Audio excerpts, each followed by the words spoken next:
السلام عليكم ورحمة الله وبركاته.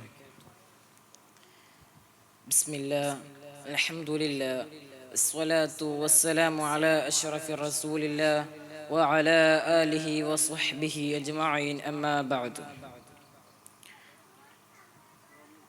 ബഹുമാനാദരവുകൾ നിറഞ്ഞ ഉസ്താദുമാർ, എൻ്റെ പ്രിയപ്പെട്ട മുതഅല്ലിം സുഹൃത്തുക്കളെ, നാട്ടുകാരെ,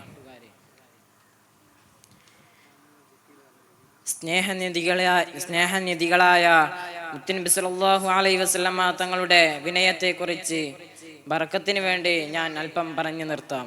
അല്ലാഹു സുബ്ഹാനഹു വ തആല സ്വീകരിക്കുമാറാവട്ടെ. സൃഷ്ടികളിൽ വെച്ച് ഏറ്റവും വലിയ വിനയവിസ്മയമായിരുന്നു മുത്തുനബി സല്ലല്ലാഹു അലൈഹി വസല്ലമ തങ്ങൾ. ഏതാനും സംഭവങ്ങൾ ഉദ്ധരിച്ചുകൊണ്ട് ഞാൻ അവസാനിപ്പിക്കാം. പല വേളകളും തിരുനബി സല്ലല്ലാഹു അലൈഹി വസല്ലമ തങ്ങളുടെ കാലിൽ നീര് കെട്ടി വീർക്കുവോളം രാത്രി നിസ്കാരം നിർവഹിക്കുന്നത് കണ്ടപ്പോൾ ഒരിക്കൽ ആയിഷ ബീവി റളിയല്ലാഹു അൻഹ ചോദിച്ചു, അങ്ങേക്ക് മുൻ കഴിഞ്ഞതും വരാനിരിക്കുന്നതുമായ മുഴുവൻ പാപങ്ങളും പടച്ചവൻ പുറത്തു തന്നിട്ടുണ്ടല്ലോ, പിന്നെന്തിനാ നീ ഈ പ്രയാസപ്പെടൽ എന്ന് ചോദിച്ചു.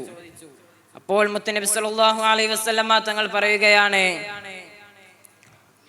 അഫലാ അകൂന അബ്ദൻ ശകൂറ, ഞാൻ നന്ദിയുള്ള അടിമയാവണ്ടയോ എന്ന് ആയിഷ ബീവി റളിയല്ലാഹു അൻഹയോട് ചോദിച്ചു.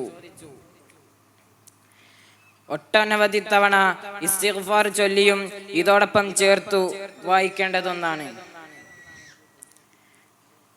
സമയം കുറവ് കാരണം ഞാൻ അവസാനിപ്പിക്കുകയാണ്. വആഖിറു ദഅവാനാ അൽഹംദുലില്ലാഹി റബ്ബിൽ ആലമീൻ. അസ്സലാമു അലൈക്കും വറഹ്മത്തുള്ളാഹി വബറകാതുഹു.